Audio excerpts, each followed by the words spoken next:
Miaraba tsika rehetra rehefa avy any tokantrano any a izay manaraka nyity fandarana im-panahy ity a izay hanomezana anao tenin'Andriamanitra isan'andro mba hanananao fahazavantsaina hery a avy amin'izany tenin'Andriamanitra izany izay noko maromarina fa raha nanaraka tsara ianao hatramin'izay a le teny izay fa nambara teto matetika ireny a ka noraisinao ary ninonao ary nampiarinao dia tsy maintsy nahita vokatra teo amin'ny fiainanao ianao. Androany a iresaka kely ianao a na taridalana ankarany tena marina hanoranao mba hahatonga anao hanana an'izany atao hoe fahalehibiazana eo amin'ny ara-panahy. Izao no mahatonga tena miresaka aminao an'izay. Hitako ato anatin'ity tenin'Andriamanitra ity havana fa rehefa nandray an' Jesosy ny olona dia ny tanjona nataon'Andriamanitra raha manaraka tsara ianao. Misy teny any amin'ny Efesiana toko 4 any 7 hoe mandra-pahatongantsika hozy ho lehilahy lehibe sy vehivavy lehibe a mahatratry ny ohatra ny amin'izany atao hoe fahalehibiazana amin'ny Kristy.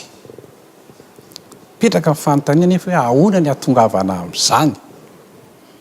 Gamby ianao mba fa nahita ihany natsapa ihany teo amin'ny fiainanao fa sarotsarotra aminao a izany atao hoe tena mitombo manana hery a eo amin'ity resaka ara-panahy ity. Nanokana n'ity tenin'Andriamanitra ity mba tiako mba ho zaraina aminao. Mety tsy ho vitako indray mandeha ity fa hanoro anao tsotra satria matonta tenin'Andriamanitra milaza any amin'ny Petera 2:7-8 hoe mitombo amin'ny fahalalana tsara ny Jesosy Kristy ozy mitombo koa amin'ny fahasoavana. Dia mazava ho azy izany ry havana fa tian'Andriamanitra ianao hatratra n'ilay hoe lehilahy lehibe sy vehivavy lehibe a eo amin'izany atao hoe ara-panahy izany. Ny voalohany misy resaka dingana voalohany ity izay ho resahako aminao aloha.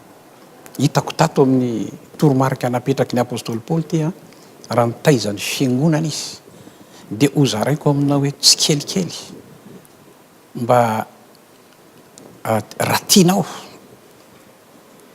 amin'izany atao hoe fitomboana amin'ny ara-panahy. Mety efa nirenisinao ihany fa mangataka anao manomboka androany a ary ho tsara nge. Korintiana voalohany toko 7 andininy voalohany sy ny faharoa hitanao an'ity teny ity hoe ronono mpanahy ozy ronono nomeko anareo fa tsy vedikanina. Zay ny hitanao ny apôstôly Paoly a no resaka an'io tao amin'ny fiangonana tany Korinto. Kristianina daholo a ny manatrika azy. Le ronono mpanahy iresaka an'io ronono mpanahy io aminao mety tsy ho vitako amin'ity indray mandeha ity le izy a fa ho alefako tsy kelikely aminao. Hoy aho averiko indray mandeha. Voalohany indrindra aloha tsy maintsy tsapanao ny fahaterahm-baovao. Zay no ambaran'ny soratra masina fa Zanak Andriamanitra ianao a kristianina ianao araka ny soratra masina. Tsy maintsy tsapanao io dia taka ny zaza voateraka zany a ilainao ny ronono mpanahy. Androany a iresaka dingana voalohany aminao a le raha ambaran'ny apôstôly Paoly any amin'ny Timoty voalohany toko 2:12 misy an'ity teny ity hoe tandremo ny famakian-teny. Mahita an'izay ihany ianao. Maninona moa izy ny apôstôly Paoly ny teny izay hoe tandremo ny famakian-teny? Ary ho tsara nge ry havana fa anankiray anisan'izay toro lalana azo lazaina hoe tsotra resahana ohatran'ny mora resahana kanefa tsy vitan'ny olona maro be eo ambaran'ny tenin'Andriamanitra hoe tandremo ny famakian-teny. Androany ianao a omeko anao rehetra andalatsoratra masiny reto a mba hahatonga anao hanahitra anao kely hoe ny fahalehibiazan'izany atao hoe tsy miala eo ambany masonao ty tenin'Andriamanitra ity. Ao amin'ny Josoa toko voalohany 9:9 ahitanao voalohany indrindra aloha Josoa hitondra firenena. Zao ny ambaran'Andriamanitra hoe aza vely hiala eo amin'ny vavanao izy ty boky ny lalàny ty tenin'Andriamanitra ty zany. Vakianao isan'andro, hodinianao, takian'Andriamanitra zany ry havana raha te hitombo ara-panahy ianao. Anisany anankiray tena hipetrahany fanemena ara-panahy na dia mipitaiza ara-panahy aza ry havana izao fampianarana tsotra nambaran'ny soratra masina izao hoe tandremo famakiteny. Androany ianao omen'Andriamanitra anao zay raiso dingana voalohany io, ataovy tena zatra eo ambanin'ny masonao ity tenin'Andriamanitra ity, tahaka ny nataony Josoa raha nitondra firenena izy nafatra faran'Andriamanitra mihitsy izy mba tsy haly eo ambanin'ny masony ity tenin'Andriamanitra ity.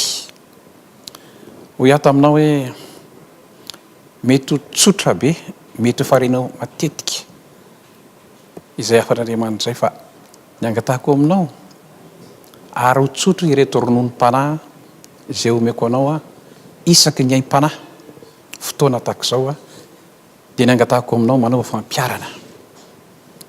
Manomboka androany ianao tantarao aminao le ambaran'ny tenin'Andriamanitra any amin'ny Korintianina hoe ataoko tahaka ny tsy nahazo ny tenako, izany hoe ataovy tahaka ny tsy mbola namaky ny ty ianao, fa manaova dingana vaovao androany.